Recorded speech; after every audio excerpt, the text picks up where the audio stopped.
주 예수 그리스도로부터 은혜와 평강이 함께 하시기를 축원합니다.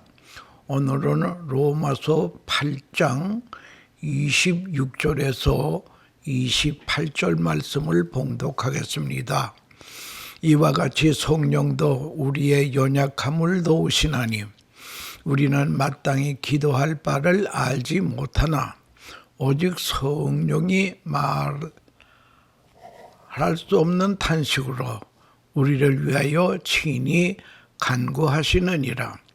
마음을 살피시는 이가 성령의 생각을 아시나니 이는 성령이 하나님의 뜻대로 성도를 위하여 간구하심이니라. 우리가 알거니와 하나님을 사랑하는 자 곧 그 뜻대로 부르심을 입은 자들에게는 모든 것이 합력하여 선을 이루느니라. 아멘. 이 말씀을 가지고 보혜사 성령이라고 하는 주제로 말씀드리려고 하는 것입니다. 보혜사라는 말은 성령님의 별명이 옳시다. 헬라 말로는 파라크레토스, 즉 옆에서 나를 도와주시는 분, 이것이 바로 보혜사라고 하는 말씀의 뜻입니다. 우리 인간은 연약한 존재이기 때문에 성령 보혜사의 도우심을 받아야 승리할 수 있다라고 하는 것입니다. 성령님의 도움이라고 하는 것은 선택이 아닙니다. 아주 필수적인 것입니다. 쏟아지는 비를 뚫고 급히 차를 몰고 가는 분이 길 한가운데 좋은 자동차 한 대가 서 있습니다.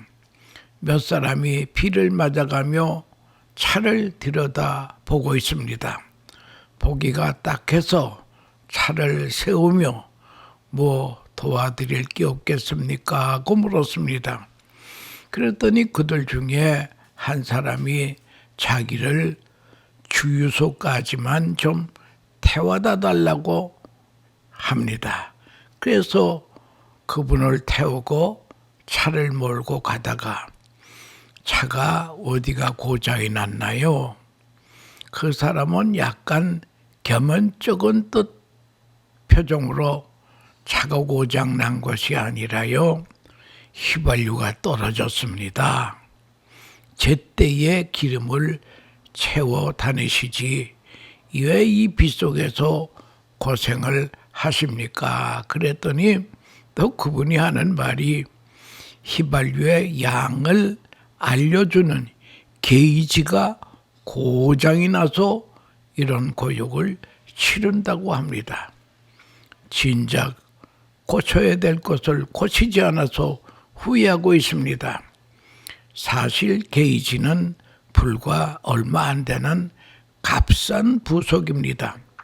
그 작은 부속 하나가 고장나므로 아무리 좋은 차라도 쓸모가 없게 된다라고 하는 것입니다. 자동차는 휘발유가 있어야 갑니다. 그러나 게이지가 고장이 나면 휘발유의 양을 알 길이 없습니다. 여러분, 우리 인격의 영적인 게이지는 이상이 없습니까? 마치 이 자동차의 게이지는 성령님의 탄식 소리와 같은 것입니다. 자동차 게이지 같은 것이라는 것입니다.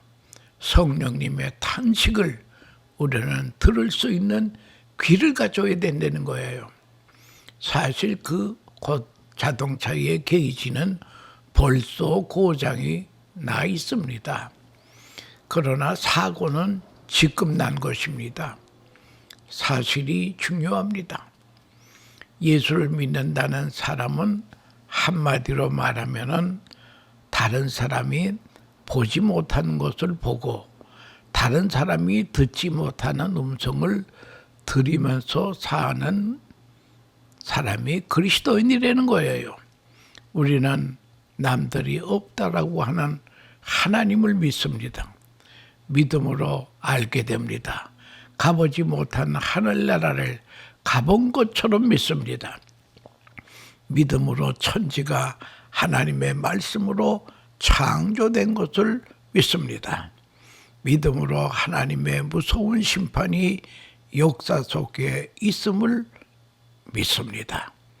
다른 사람들이 전혀 모르는 하나님의 심판은 시간 눈으로 보며 두려워하며 살고 있는 것이 그리스도인이라는 거예요. 모순과 부조리가 가득 찬 세상일지라도 보이지 않는 중에 하나님의 살아있는 구원의 역사가 있음을 믿고 오늘도 주님의 사랑이 여기 있고 앞으로도 그의 사람들을 구원하시는 하나님이 크신 섭리가 있음을 믿고 살아갑니다. 그건 왜 그렇습니까? 그리스도인이기 때문입니다. 문 밖에 두드리는 주님의 음성을 듣습니다. 전쟁을 통해서 두드리고 사건을 통해서 두드립니다. 코로나19 이건 우리가 과거에 들어도 보지 못하고 경험하지도 못한 것을 우리가 3년 동안 겪어보지 않았습니까? 이게 다 두드리시는 하나님의 음성이라는 거예요. 계속 우리의 마음을 두드리는 주님의 음성을 우리가 들어야 됩니다. 그 음성에 진실하게 응답하고 사는 것이 그리스도인이라고 하는 것입니다. 예수님과 제자들이 마지막으로 예루살렘 성을 향하여 올라갑니다. 제자들은 어깨가 으쓱했습니다. 이제 예수님께서 유대 나라의 왕이 될 것으로 믿고 예루살렘 성을 돌아봅니다. 선생님, 이 건물이 얼마나 굉장한지 보세요. 기둥이 굉장히 큽니다.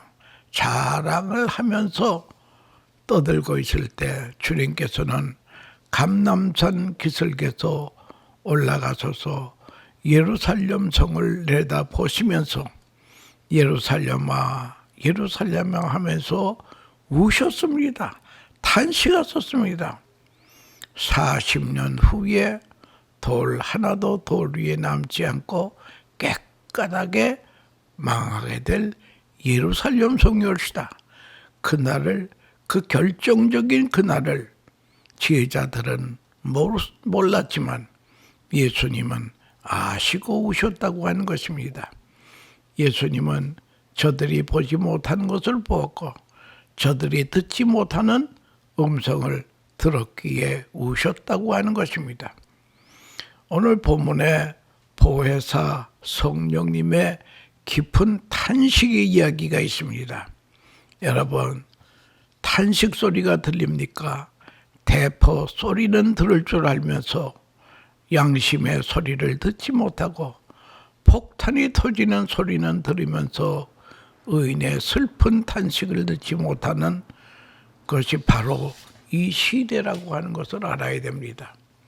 탄식을 들을 수 있는 귀는 정결한 귀라고 하는 것입니다. 깨끗한 마음이 있어야 이 깊은 탄식을 들을 수 있다라고 하는 것입니다. 성령의 탄식이라는 말은 성령과 우리와의 관계가 인격적인 관계라고 하는 것을 신학적으로 전제하고 말하는 것입니다. 성령은 우리에게 역사하실 때에 마술적으로 역사하시거나 폭탄적으로 역사하시거나 기계적으로 역사하시는 분이 아니라는 거예요.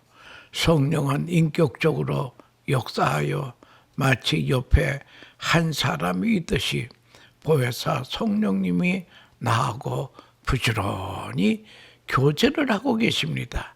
교제를 하기를 원하십니다.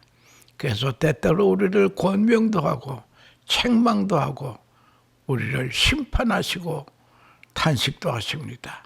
성령의 탄식은 있을 수 없는 일이 있을 때에 슬퍼하신다고 하는 것입니다. 이것은 말로 표현할 수 없는 깊은 사랑의 마음이라고 하는 것입니다.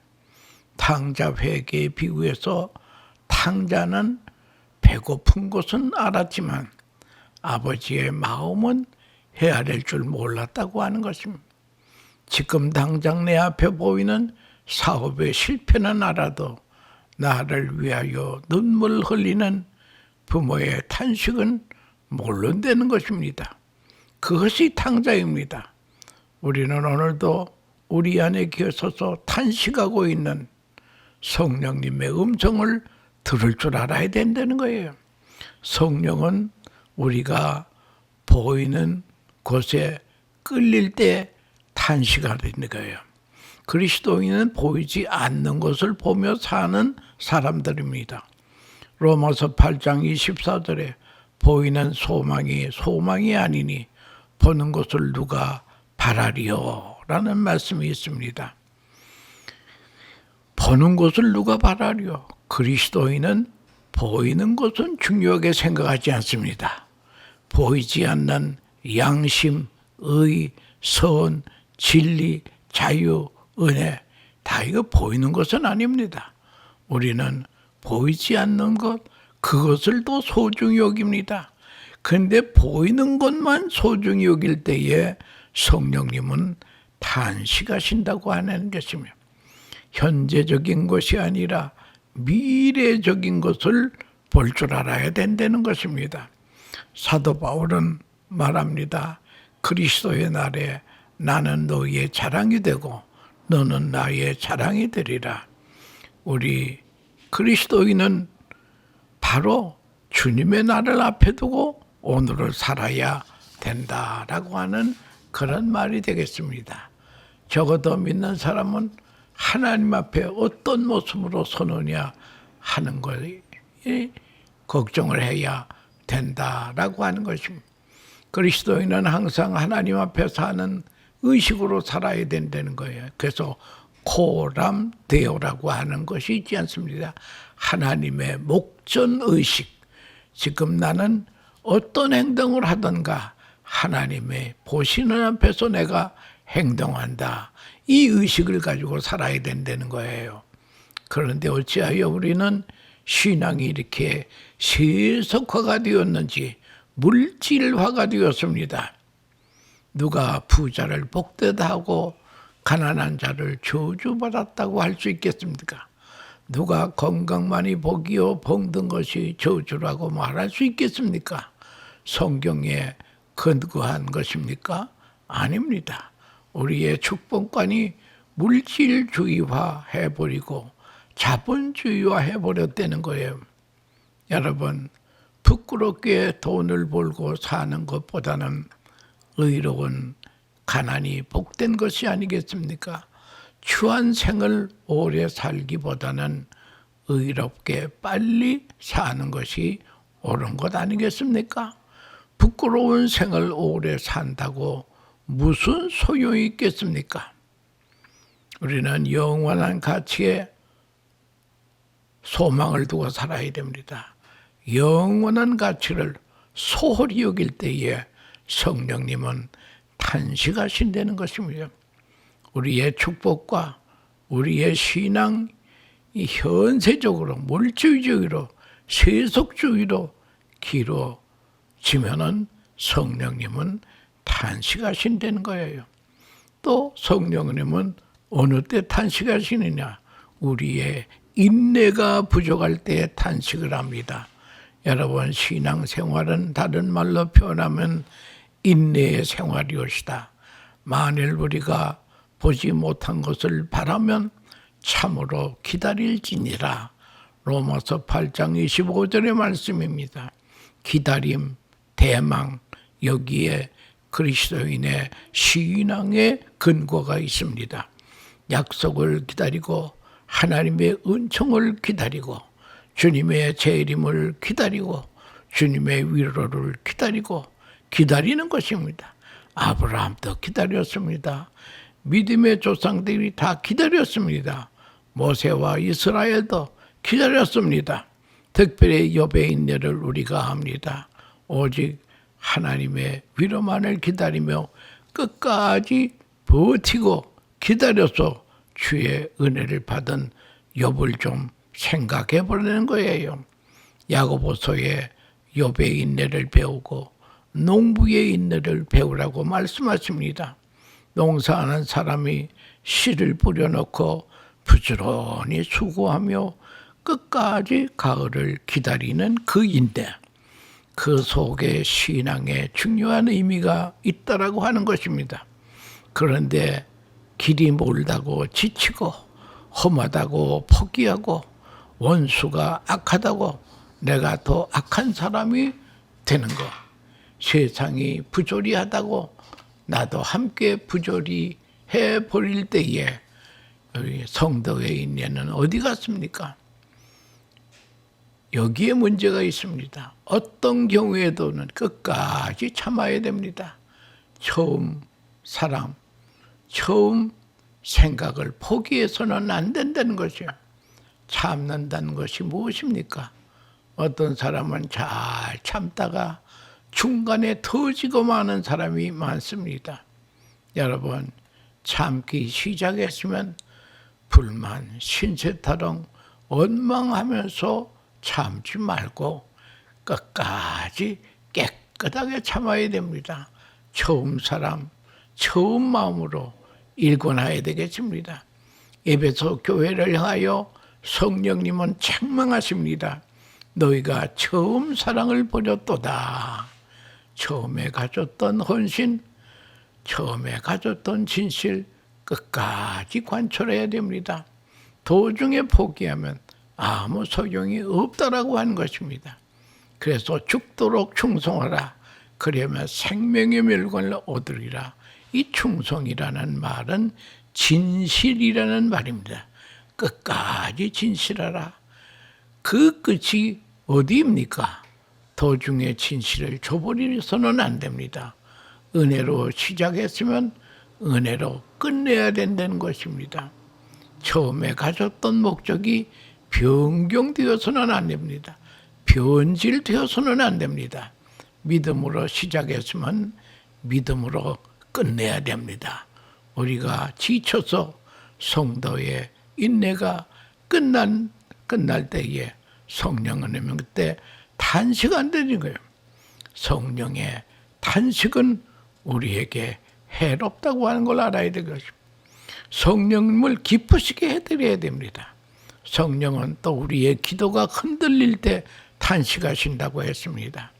야고보서 4장에 보면 중요한 선언이 있습니다. 너희가 얻지 못하면 구하지 아니하며 구하여도 받지 못하면 정욕으로 쓰려고 잘못 구함이라고 했습니다. 여러분 깊이 생각해 보십시오. 실패했을 때에 정치적인 이유라고 변명합니다. 경제적, 사회적, 심리학적 이유를 다 들어 말합니다. 그러나 믿는 사람들은 그렇게 말하는 것이 아닙니다. 실패한 이유가 있다면 오직 하나입니다. 기도하지 않았기 때문입니다. 기도로 시작하고 기도와 함께하고 그 기도로 끝냈으면 문제가 없는 것입니다. 기도하지 아니한 죄가 있다고 하는 것입니다. 또한 기도를 중단한 죄가 있습니다. 기도가 막힌다고 하는 것처럼 괴로운 것이 없습니다. 믿는 사람들은 다른 일은 다 잊어버려도 기도가 막힌다고 하는 것은 얼마나 치명적인 것인지 알 수 없습니다. 여러분, 그러므로 기도가 끊어질 때에 엄청난 결과가 온다는 거예요. 또한 성령은 빌 바를 모를 때에 탄식합니다. 다시 말하면 기도의 제목이 잘못됐다는 거예요. 세상 욕심, 결코 이걸 가지고 기도하면 안 된다는 거예요. 제목이 틀렸습니다. 그것이 소원이 될 수가 없습니다. 그것이 성도의 소원이 될 수가 되어서는 안 된다고 하는 것입니다. 이때 성령은 탄식하는 것입니다. 예수님께서 겟세마네 동산에서 왜 기도를 하시지 않습니까? 하나님이여 이 잔을 지나가게 하옵소서. 이것이 처음 기도입니다. 이것이 예수님의 소원이었습니다. 그러나 그 다음 기도를 들어보십시다. 그러나 내 뜻대로 마옵시고 아버지의 뜻대로 하옵소서. 이 기도는 성령이 도우시는 기도라고 하는 것입니다. 그러기에 산에서 내려오실 때에 예수님께서는 제자들에게 아버지께서 내게 주신 잔을 내가 마시지 않겠느냐 하고 십자가를 향해 예루살렘으로 올라갑니다. 그런데 소원 자체가 빗나가면 안 된다는 거예요. 기도의 제목 자체가 정욕적이고 이기적이고 자기만 생각하는 기도는 이거는 잘못된 것이기 때문에 이럴 때 성령님은 탄식한다고 하는 것입니다. 그러므로 성령은 빌 바를 모를 때에 탄식합니다. 여러분 회개를 생각하십니까? 회개는 오늘 할 이야기가 아닙니다. 벌써 해소해야 될 것입니다. 성령의 탄식이 벌써 들어야 하는 것입니다. 오늘의 애통하는 문제 중요합니다만 이미 애통했으면 오늘은 웃을 수 있다라고 하는 것입니다. 그러나 오늘이라도 애통할 때에 내일 기뻐할 수 있다라고 하는 것입니다. 여러분 성령님의 탄식을 듣습니까? 성령님을 근심하게 하지 마십시다. 성령의 소욕을 소멸하지 마십시다. 성령의 역사에 순종하십시다. 너희는 성령을 쫓아 행하라고 성경은 말씀하고 있다는 거예요. 큰일이 있기 전에 오히려 편안할 때 오히려 아니란 바로 지금 성령의 탄식을 듣고 순종해야 된다는 거예요.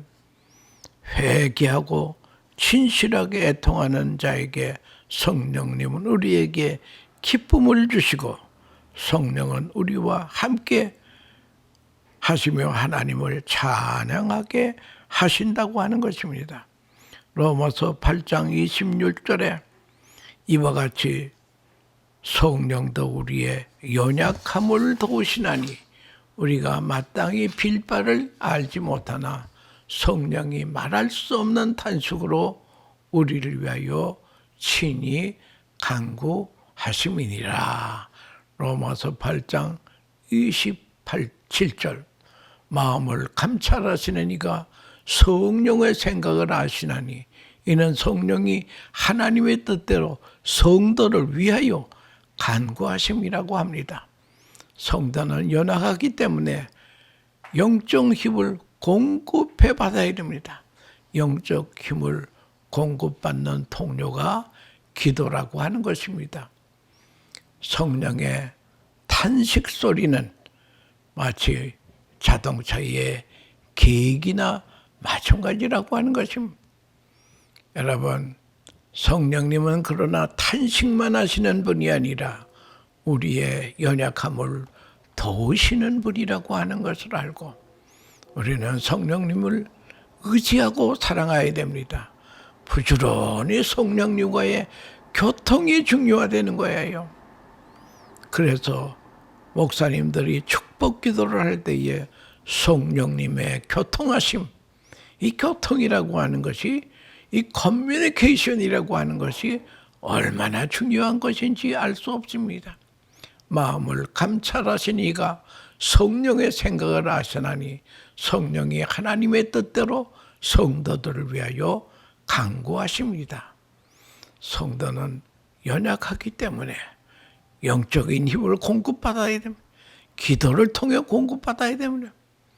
우리는 하나님 앞에 죄인임을 철저히 고백하고 겸손한 마음으로 성령님의 도움을 간구해야 합니다. 성령님의 도움이 아니면 기도의 능력도 기도할 용기도 가지지 못한다고 하는 것입니다. 오직 성령이 말할 수 없는 탄식으로 우리를 위하여 친구 간구하시니라 라고 말씀하고 있습니다. 이제 우리는 성령님께서 성도들 편에서 우리를 위해서 지금 간구하고 계시다고 하는 그 사실을 우리는 깨달아야 된다는 거예요. 성도가 갈등으로 인해 탄식하면서 어찌할 바를 모르고 있을 때에 성령께서 성도보다 더 심한 탄식으로 성도를 위하여 간구하신다는 사실입니다. 이 사실이야말로 우리에게 가장 큰 위로가 되고 힘이 된다라고 하는 그런 것입니다. 옛날 월남 전쟁에 우리 한국 군인들이 많이 파견이 되었습니다. 그때의 교회 청년들도 월남전에 참전을 하게 되었습니다. 어느 날 아들을 월남에 보낸 자매님이 교회 목사님을 찾아왔습니다. 목사님, 아들이 혹시 다치진 않을까? 저녁마다 걱정을 해서 잠을 이루지 못하는데 어떻게 기도해야 될지 모르겠습니다. 그럴 때 목사님이 자매님, 성령님은 우리의 빌바를 아심으로 자매님의 기도를 성령님께 맡기십시오. 성령께서 대신 기도해 주시기를 기도하십시오. 그 후부터 이 자매는 아들을 위해서 성령께서 대신 기도해 달라고 간절히 기도했습니다. 하루는 그 아들이 베트콩과 치열한 전투를 하다가 전방에서 날아오는 포탄을 피해 3미터 앞으로 뛰어가려고 하는데 누군가가 무서운 힘으로 어깨를 누르면서 그 자리에 엎드려라 하고 명령하는 것입니다. 이 아들은 자기도 모르는 사이에 잽싸게 그 자리에 엎드렸는데 그 순간 꽝 하는 소리와 함께 분명히 자기가 뛰어가려고 보다던 그 지점에 포탄이 떨어지더라는 거예요. 그 청년은 주위를 살펴보았지만 자기의 어깨를 누르면서 엎드리라고 하는 소리치던 사람은 찾아볼 수가 없었습니다. 훗날 무사히 귀국한 청년은 이제 고국에 돌아와서 간증을 합니다. 만일 제가 3미터 전방으로 뛰어가서 엎드렸다면 저는 가루가 되었을 것입니다. 그러나 어머니의 기도로 성령님이 저를 못 가게 막으셔서 목숨을 구하고 돌아왔습니다라고 간증을 했다라고 하는 그런 것입니다. 여러분, 기도해야 할지 모르겠거든 성령님께 기도를 부탁하시기 바랍니다. 성령께서 말할 수 없는 탄식으로 우리를 위하여 성령님은 기도하고 계시다. 그래서 성령님은 우리와 함께 계실 때에 하나님을 사모하게 됩니다. 목마른 사슴이 시냇물 찾기에 갈 것과 같이 성령의 은혜로 살게 됩니다. 오늘 하나님께로 나올 수 있고 기도하게 해주시는 것도 다 성령님이 우리를 도우시는 은혜라고 하는 것을 알아야 될 것입니다. 세계 제2차 대전이 승리로 이끄는 데 있어서는 연합군의 승리로 이끄는 데 있어서는 비화가 있습니다. 연합군에게는 의미 있는 두 날이 있었습니다. 하나는 D-Day라고 하는 말이고 하나는 V-Day라고 하는 날이었다. D-Day는 Decision Day의 약자 옳시다. 그럴 때에 D-Day를 앞두고 미국의 대통령 루즈벨트 대통령은 전 국민에게 기도날을 선포했습니다. 여러분, 이 도보 해협 전투를 위해서 기도해 주세요. 결정적인 날이 될 것입니다. 그럴 때에 적진에는 우레가 있고 비가 쏟아져서 그만 이 전차가 움직일 수가 없게 되었습니다. 그래서 이스라엘 연합군은 드디어 승리하게 되었다고 하는 것입니다. 여러분, 연합군이 노르망디 상륙작전을 강행한 그분은 바로 성령님이라고 하는 것을 알아야 돼요. 우리는 매사에 우리의 연약함을 도우시는 성령님을 의지하고 그에게 성령님, 저는 미련하여 간구할 바를 모르고 있사오니 성령님이 하나님의 뜻대로 기도 좀 해주세요. 여러분, 이렇게 기도해야 된다는 거예요. 우리는 연약하기 때문에 보혜사 성령님의 탄식 소리도 제대로 들을 줄 알아야 되고, 우리를 도우시는 파라크레토스 보혜사 성령님의 도움을 받아서 어려운 세상을 승리하는 복된 하나님의 백성들 다 되시기를 축원합니다. 감사합니다.